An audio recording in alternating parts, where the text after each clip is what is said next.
What's up, everybody? This is Coach Burk, and I'm here today with your daily dose. Today, we're going to be talking about seeking refuge, finding God. Seeking refuge and finding God. So let's start off with some scripture real quick. This comes from the book of Nahum 1 verse 7.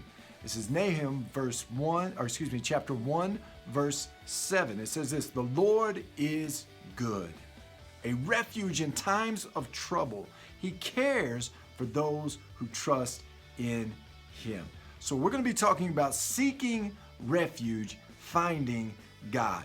Now, imagine this, a modern day action movie, right? I love comics, I love movies, but imagine for a second an action movie, right? Where the hero, whether it be a guy or a girl, they're running. They're running from impending doom. They're running from the enemy that's chasing them. And you know those kind of fight scenes and those kind of things where, man, the heroes are running and they're running and they're running. They're jumping through windows. They're jumping over cars. They're jumping out of cars, right? You've seen those. And the crazy, here's just a question. Why are they always outnumbered like 1 to 50? There's always like 50 people, like John Wick. There's like 50,000 people after John Wick. Makes no sense, but he kills them all, so that's good.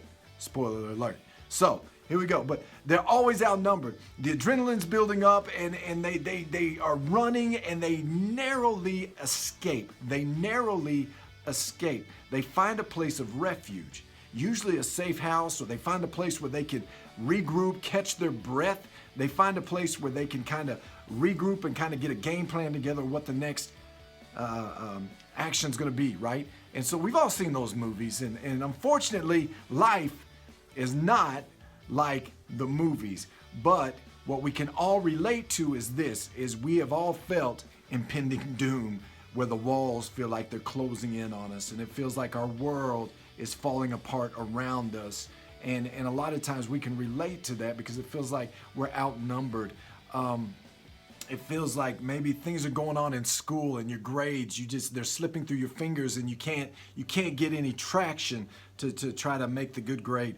You feel like maybe you're on the outs with your friends, and you're at a place where you feel outnumbered, and you're just looking for a safe house. So whatever your situation is, wouldn't it be nice just to run away? And a lot of us do. We go to places in our brains. We go to our room, we plug in the ear pods, and we end up trying to escape. But here's the thing. You try to escape it, but it's still waiting for you when you open up your door. When you take the earbuds out, it's still waiting for you. The people of ancient Israel could certainly relate to trying to find a safe place. You see, they were under, at this time with Nahum, they were under the oppression of the Assyrians, which is modern day Iraq.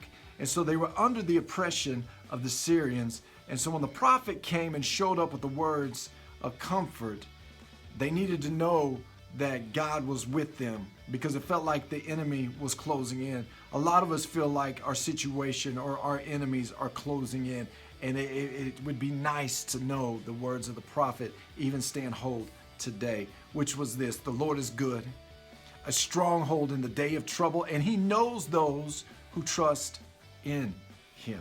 Now let me define what a stronghold is. A stronghold or a refuge is defined as this: it's a place that has been fortified so as to protect against its enemies. It's a place that has been fortified so that it is to protect against its enemies. It's a place of escape. It's a safe place. It's a place where you can rest and get refreshment in the midst of a storm. It's a place where you can let your guard down. It's a safe place, a safe haven away from your enemies.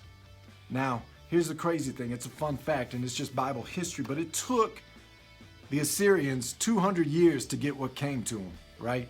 It took 200 years for the Assyrians to face God's judgment. But throughout this whole time period, God showed time and time and time again that He was taking care of His children and that He was still in control. God was calling them to trust Him, to find refuge in Him, and to trust Him.